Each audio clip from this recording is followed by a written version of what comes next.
तो हेलो दोस्तों, एक बार नमस्ते आपका फिर से। और आपकी आज की इस वीडियो में आपका एक बार फिर से स्वागत है। तो आज हम फिर बात करेंगे आचार्य चाणक्य की श्लोक के बारे में। और इस श्लोक में कुछ विचित्र बात उन्होंने लिख रखी है, आपको सुनकर के अचरज सा लगेगा, अजीब सा लगेगा।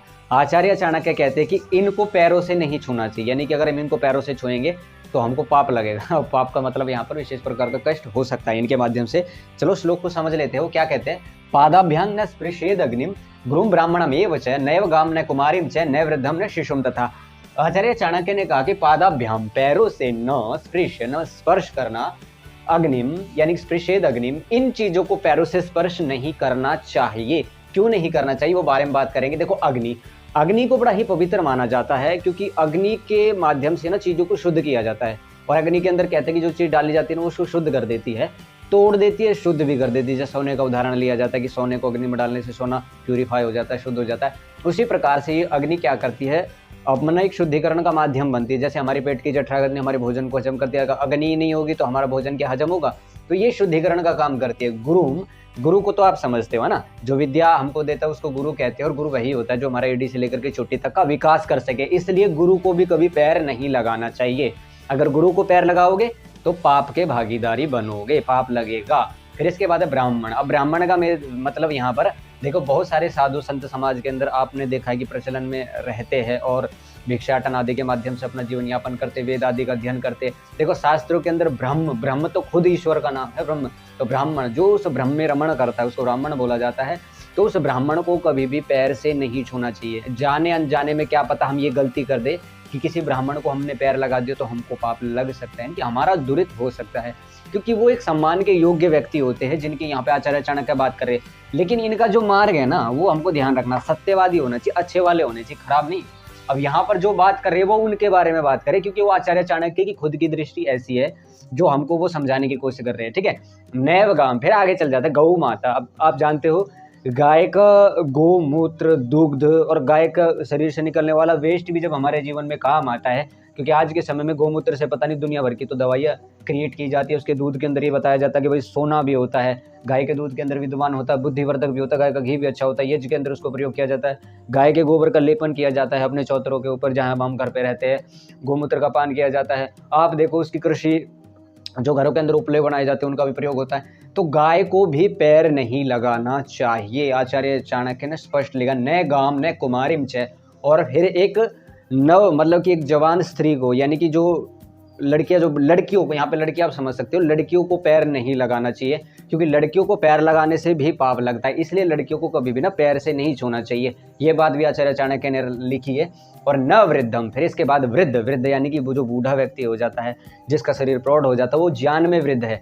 इसलिए आचार्य चाणक्य ने कहा कि उसको भी पैर नहीं लगाना चाहिए। और फिर छोटा बच्चा जो शिशु है, उसको किसी भी बात का कोई किसी प्रकार का बोध नहीं होता।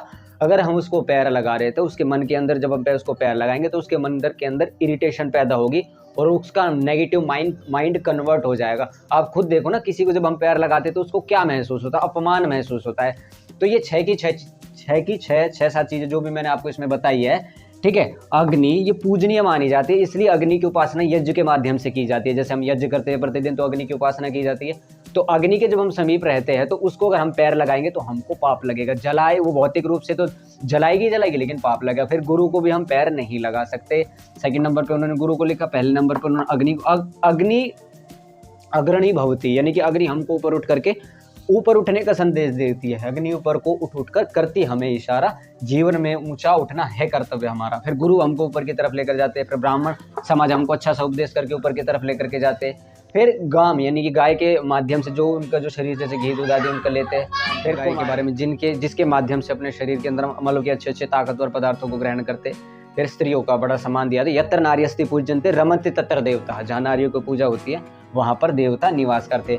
न वृद्धम, और एक बूढ़े व्यक्ति को भी पैर नहीं लगाना चाहिए, क्योंकि वो ज्ञान से प्रौढ़ हो जाता है। और न शिशु, छोटा बच्चा जिसको किसी भी प्रकार की कोई समझ नहीं होती।